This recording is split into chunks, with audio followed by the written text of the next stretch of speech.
예루살렘 성벽 짓는 일이 순조롭게 진행되고 있습니다.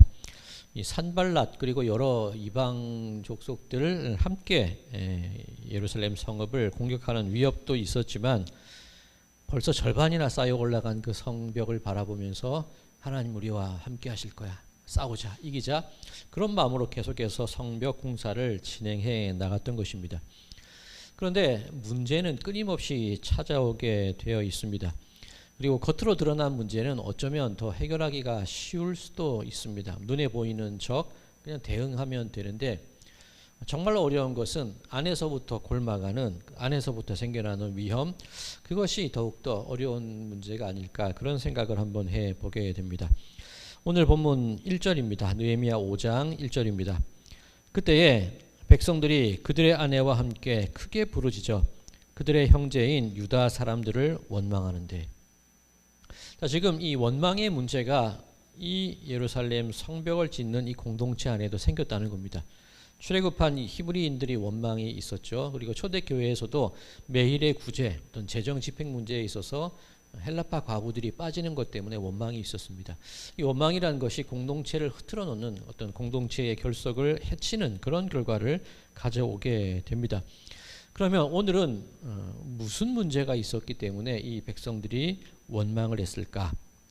오늘 본문을 가만히 살펴보면 이때 흉년이 들었던 것 같습니다. 이 예루살렘 성벽을 공사할 때 52일 만에 완공을 하거든요. 굉장히 빨리 진행을 했다는 겁니다. 그러다 보니 이 백성들에게 노역을 맡기는데 일종의 총력전을 벌이는 겁니다. 그러니 뭐 생업 이런 것도 다 일단은 내려놓고 성벽 짓는 것에 전부 힘을 다했다는 뜻이 됩니다. 그러다 보니 내 식구 혹은 뭐 내 먹거리 챙기는 것이 쉽지 않았을 텐데 흉년까지 들다 보니까 더욱더 큰 고통을 이스라엘 백성들이 당했다는 거예요. 이 5장 말씀을 쭉 읽다 보면 서로 이런 얘기를 합니다. 우리 양식이라도 구워야 될 것 같아.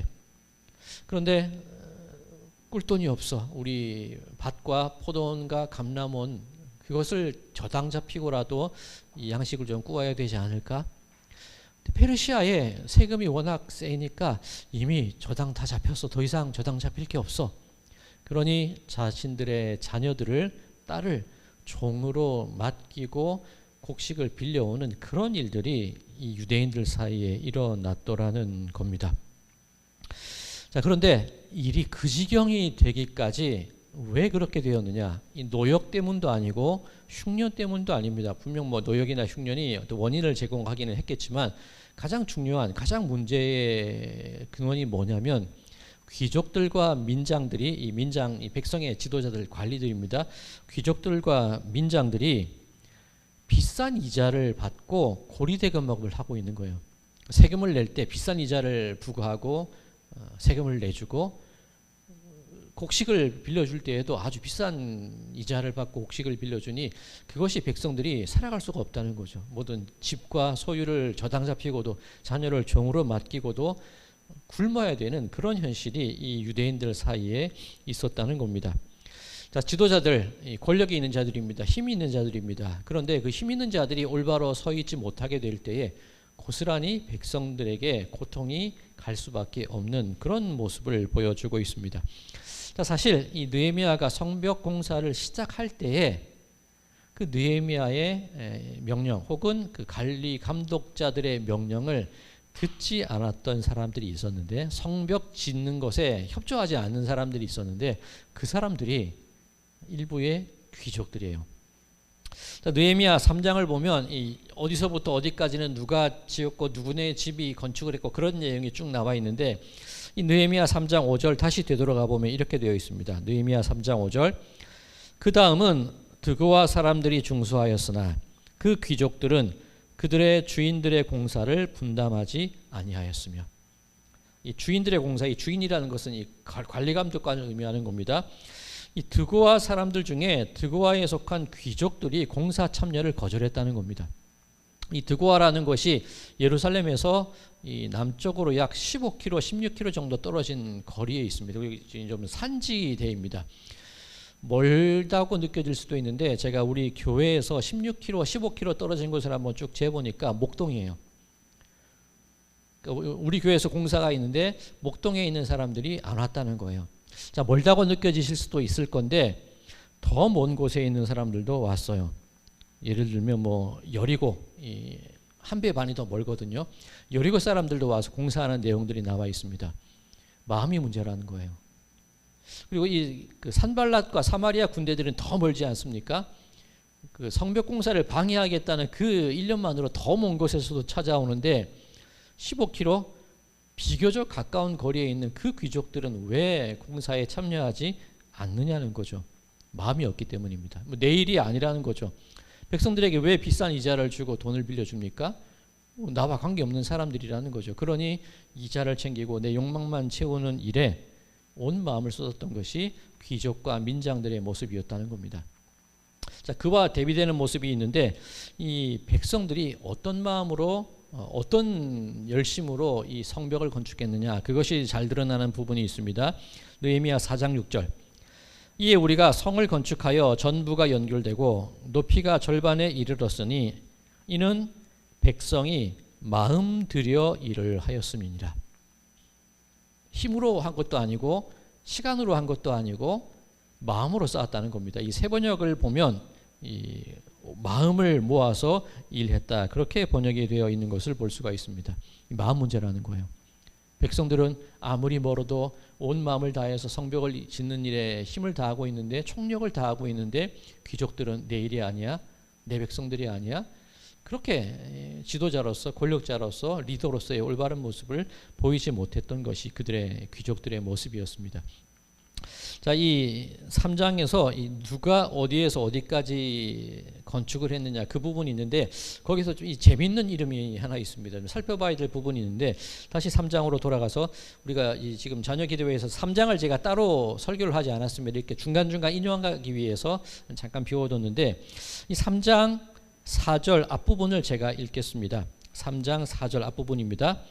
그 다음은 학고스의 손자 우리아의 아들 무레못이 중수하였고, 자, 이 무레못, 이 어문이죠. 이 어문이 있는 곳으로부터 이 무레못이라는 사람이 성벽 공사를 담당했다는 얘기입니다. 이 이름 잘 기억해 두시고요. 이후에 이 느헤미야 3장 21절을 보면 이 샘문부터 공사가 진행되는 구역에 대한 얘기가 나옵니다. 3장 21절 제가 읽겠습니다. 그 다음은 학고스의 손자 우리아의 아들 무레못이 한 부분을 중수하여 엘리야십의 집 문에서부터 엘리야십의 집 모퉁이에 이르렀고. 같은 사람이죠. 이게 동명이인이 아닐까 생각하실 수도 있는데 아니에요. 학고스의 손자 우리아의 아들 무레못, 그 할아버지 아버지 이름까지 똑같습니다. 그러면 이 특이한 경우예요. 이 자기가 맡은 부분이 한 구역씩 그렇게 일을 하는데, 이 무레못이라는 사람이 두 구역을 일을 했다는 겁니다. 그리고 일하는 구역이 가깝지는 않았을 겁니다. 그러면 왜 이 사람의 이름이 두 번 나왔을까? 여러 가지 가능성이 있을 텐데, 첫 번째는 하고 싶은 거예요. 두 곳이라 하더라도 내가 바빠도 다 하고 싶어, 그런 마음이 있었을 수 있고, 두 번째는 이게 조금 더 가능성이 높은 건데, 그 구역에 누군가 담당하는 사람이 있었겠죠. 그런데 무슨 일이 있었는지 모르겠지만 그것을 못하게 된 겁니다. 비어버린 거죠. 그 구역이 비어져 버린 거죠. 그러니 이 무레못이라는 사람이 나서서 그 빈자리를 내가 채우겠습니다. 두 번에 걸쳐서 공사하는 것이 이 무레못이라는 사람의 역할이 아니었을까. 보통 그렇게 이해들을 합니다. 아니, 한 군데 하기도 쉽지 않은데 50일 동안 총력전을 벌여야 되는데 흉년에 곡식도 없는데 이 무레못은 왜 그렇게 다른 사람의 빈자리까지 채워가면서 일을 하느냐 말이죠. 마음이라는 겁니다. 마음이 가니까, 마음이 통하니까 그렇게 일을 하고 애쓰고 수고할 수가 있다는 그런 이야기입니다.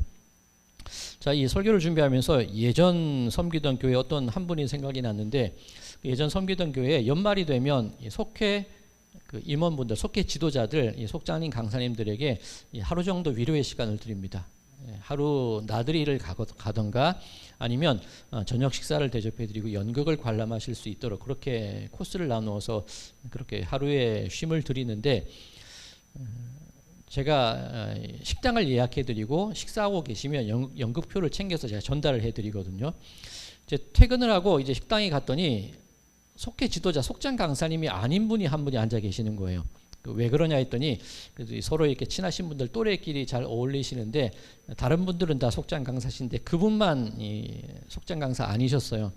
그런데 같이 있다가 아마 그 자리에 동석을 하시게 된 것 같아요. 뭐 제가 뭐라 그럴 마음도 없고 보통 연극표가 1개, 2개 정도는 남거든요. 이 자리가 비어요. 그때도 2자리인가 이렇게 비어 있었던 기억이 나는데 그래서 흔쾌히 그냥 식사 맛있게 하셨냐고 말씀드리고 연극 관람 표를 드리면서 기쁘게 관람하시라고 그렇게 말씀을 드렸습니다. 빈자리를 채우신 거죠. 그런데 그분이 그 다음 해부터 속장을 맡으셔서 계속 매년 봉사하시는 겁니다. 왜 그러냐면 그 비어있는 자리, 내 자리가 아니었는데 그 빈자리를 내가 혜택을 받았다는 거죠. 그렇게 받고 나니까 그냥 있을 수 없다는 겁니다. 그러니까 그 일이 계기가 되어서 계속해서 속회 일을 맡아서 해오고 계십니다. 그 속회가 어르신들이 많이 계신 속이라서 좀 어려워요. 연락도 드려야 되고 일일이 챙겨야 되고 모시러 가야 되고 그런 속회인데 그 한 번의 식사, 그 한 번 속된 말로 펑크난 연극 한 번 대신 같이 봤다는 그것이 계기가 되어서 계속해서 헌신하고 봉사하는 일로 이어졌던 그런 기억이 납니다. 땜빵을 해도 그 가운데 기쁨이 있고 땜빵을 해도 그 가운데 내 마음이 깃들어지게 되면 거기서부터 헌신이 나오는 거예요. 거기서부터 열심과 순종이 나오게 된다는 겁니다. 내가 힘 있는 자리에 있을 때 리더의 자리에 있을 때 나와 상관없는 일이라고 할 때 하면서 거절하고 이자를 받고 그런 사람이 있는가 하면 일반 백성이로되 다른 사람의 비어있는 자리까지 애써서 그 자리를 채우려는 그 백성들의 모습도 있었다는 겁니다. 너무나 대조가 되지 않습니까? 자, 이처럼 지도자들, 민장들, 귀족들의 마음 바로 세워져 있지 않습니다. 그렇다면 이 느헤미야가 이 원방의 문제 그리고 그렇게 일하지 않는 마치 다른 사람의 일인 것처럼 대하는 그 귀족들의 문제를 해결을 해야 됩니다. 느헤미야는 이 문제를 어떻게 해결했을까요? 오늘 본문 느헤미야 5장 6절에서 7절 말씀입니다. 내가 백성의 부르짖음과 이런 말을 듣고 크게 노하였으나 깊이 생각하고 귀족들과 민장들을 꾸짖어 그들에게 이르기를 너희가 각기 형제에게 높은 이자를 취하는도다 하고 대회를 열고 그들을 쳐서 화가 났다는 거죠. 분노가 일었다는 겁니다. 그런데 화가 났다고 해서 즉시로 그 화를 내지 않습니다. 이 느헤미야의 어떤 성품의 특징인데 깊이 생각하고 곳곳에 이런 흔적 나오지 않습니까? 왕 앞에서도 함부로 자기 마음을 드러내지 않고 말할 때도 하나님께 묵도하고 예루살렘에 왔을 때도 사흘간 자기 마음을 드러내지 않고 그저 시찰했던 그런 모습이 있습니다. 느헤미야의 성품이 그런 사람인 것 같아요. 깊이 생각한 이후에 그 귀족과 민장들을 꾸짖어서 더 이상 이자를 받지 말라는 겁니다. 아니 우리가 기껏 포로로 잡혀왔던 우리들의 형제를 힘들게 어렵게 다시 고국 땅으로 돌아오게 만들었는데 아니 당신들 때문에 그들이 또다시 종이 되는 일이 일어나니 이게 말이 됩니까? 그런 꾸짖음을 느헤미야가 하고 있다는 겁니다. 자, 그리고 이 귀족과 민장을 불러 모으고 단단히 일러두게 하는데 오늘 본문 5장 10절에서 11절까지입니다. 나와 내 형제와 종자들도 역시 돈과 양식을 백성에게 꾸어 주었거니와 우리가 그 이자 받기를 그치자. 그런즉 너희는 그들에게 오늘이라도 그들의 밭과 포도원과 감람원과 집이며 너희가 꾸어준 돈이나 양식이나 새 포도주나 기름의 100분의 1을 돌려보내라 하였더니 이 느헤미야의 대단한 점이 여기 있는데 아니 그렇게 악한 귀족들이 있어 탓하고 꾸짖는 모습 그것이 끝이 아니라 사실 나도 그랬습니다. 그 얘기를 해요. 나도 그랬고 내 형제도 그랬고 내 종자들 우리 집에서 함께 일하는 우리 식구들도 사실은 그렇게 돈과 식량을 구워주는 일을 했습니다. 그 고백을 합니다. 아마 이 높은 이자는 받지 않았겠지만 어쨌든 그 일을 했다는 거죠. 신명기 26장에 보면 형제들에게 동족들에게 이자를 받지 말라는 그런 분명한 신명기 율법이 있긴 합니다. 근데 그것을 누군가의 잘못, 누군가의 삐뚤어진 마음을 고칠 때 느헤미야는 자기 자신부터 돌아봐요. 굉장히 분노했음에도 불구하고 나를 돌아볼 수 있는 그 마음들이 느헤미야에게 있다는 겁니다. 이게 느헤미야가 뛰어난 리더라는 거예요. 이 문제의 해결 방법 다른 이들을 탓하는 것이 아니라 다른 이들의 잘못을 들추어내고 왜 그렇게 하느냐 책망하는 것이 아니라 자기로부터 나로부터 변화된 모습을 보여주는 것이 느헤미야의 리더십이라는 겁니다. 그런데 또 관심 있는 부분이 주목해야 될 부분이 11절 그런즉 너희는 그들에게 오늘이라도 지금 당장 하자는 겁니다. 우리 언제 계획을 세우고 그때까지 합시다. 그게 아니라 지금 당장 집과 포도원과 감람원과 우리가 빌려준 것이 있다면 저당 잡힌 것이 있다면 다 돌려줍시다. 그리고 이자 많이 받은 거 있다면 지금이라도 바로 오늘 당장 돌려줍시다. 그렇게 얘기하는 것을 볼 수가 있습니다. 느헤미야가 12년 동안 예루살렘 총독 역할을 감당하는데 녹을 받지 않아요. 이 세금을 걷어서 자기 월급을 받지 않아요. 그리고 그 일을 하다 보면 자기와 함께 일하는 사람들 어떤 뭐 식구도 될 수 있고 함께 관리하는 그 공직자들 함께 식사를 대접 밥을 먹거나 거기 들어가는 비용도 있잖아요. 그런데 그 비용도 백성들에게 부과하지 않습니다. 세금을 걷지 않습니다. 그것이 17절에서 18절 말씀인데 뭐 150명의 민장들이 있고 수많은 사람이 있고 하루에 얼마큼의 식량이 필요하고 그런 내용이 쭉 기록되어 있는데 그것 때문에 나는 총독의 녹을 총독의 월급을 요구하지 않았습니다. 느헤미야는 그렇게 밝히고 있는 것을 보게 됩니다. 자, 느헤미야의 리더십. 당시 귀족들과 민장들의 다른 사람을 무너뜨리는 나와 무슨 상관이야 그렇게 무너뜨리는 잘못된 리더십이 있는가 하면 느헤미야 나로부터 시작되는 지금 당장으로부터 시작되는 변화와 바로잡음 올바로 마음이 서 있을 때에 그것이 사람을 살리고 세우고 사람들을 변화시키는 리더십이 될 수가 있다는 겁니다. 이게 마음의 문제라는 거죠. 오늘 계속 이 마음의 문제, 마음이 있어야 된다, 마음이 바로 서야 된다 그런 말씀을 드립니다. 그런데 이 느헤미야에게 있어 마음의 문제라는 것, 마음이 바로 서 있다는 것이 그냥 각오, 다짐 그 정도로 끝나는 게 아닙니다.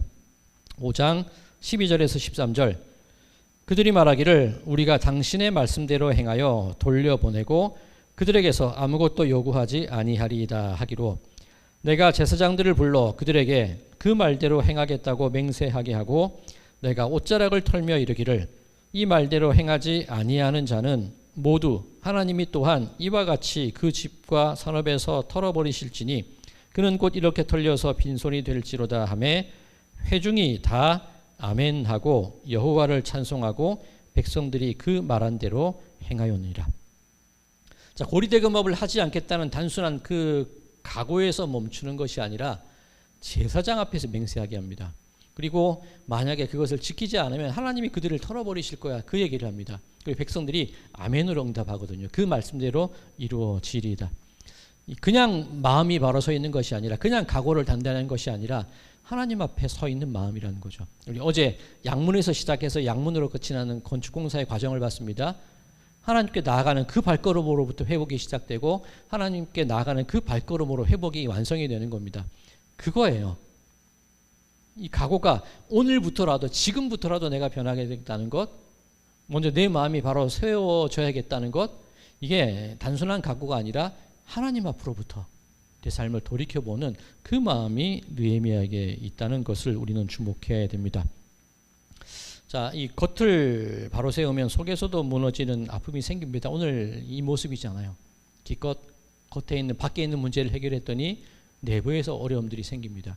그러면 그 문제를 해결하는 과정 속에서 그 문제만 해결하는 게 다가 아니라는 거죠. 느헤미야의 경우에 그 문제를 해결하면서 내가 하나님 앞에 어떻게 설 것인가 그걸 생각하는 거예요. 그 문제를 해결하는 과정 속에서 내가 하나님 앞에 어떻게 설 것이며 내 믿음이 어떻게 단단해져야 할까 그것을 묻는 물음이 느헤미야에게 있었다는 겁니다. 우리들 역시 계속해서 찾아오는 인생의 문제들 여러 어려움들이 있을 건데 그 해결에만 집중할 것이 아니라 그것을 통하여서 내가 어떻게 믿음이 단단해질까? 그것을 통하여 어떻게 내가 하나님 앞에 올바로 서게 될까? 어떻게 내가 양문으로 들어가고 하나님과 교제할 것인가? 그것을 살피는 것이 우리의 마음이어야 한다는 겁니다. 자, 그것이 19절에 나와 있습니다. 내 하나님이여 내가 이 백성을 위하여 행한 모든 일을 기억하사 내게 은혜를 베푸시옵소서. 느헤미야 리더십의 가장 근원에는 무엇이 있냐면 하나님의 은혜 앞에 서 있는 자기의 모습을 바라보는 겁니다.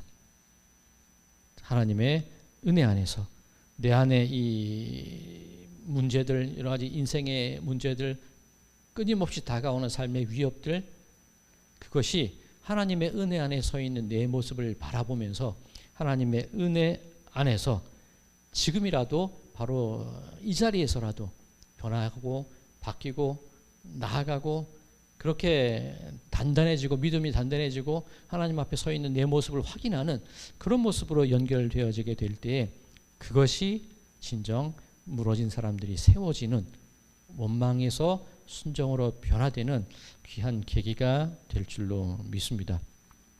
자, 바라기는 우리 성도님들 먼저 마음을 바로 세우시기 바랍니다.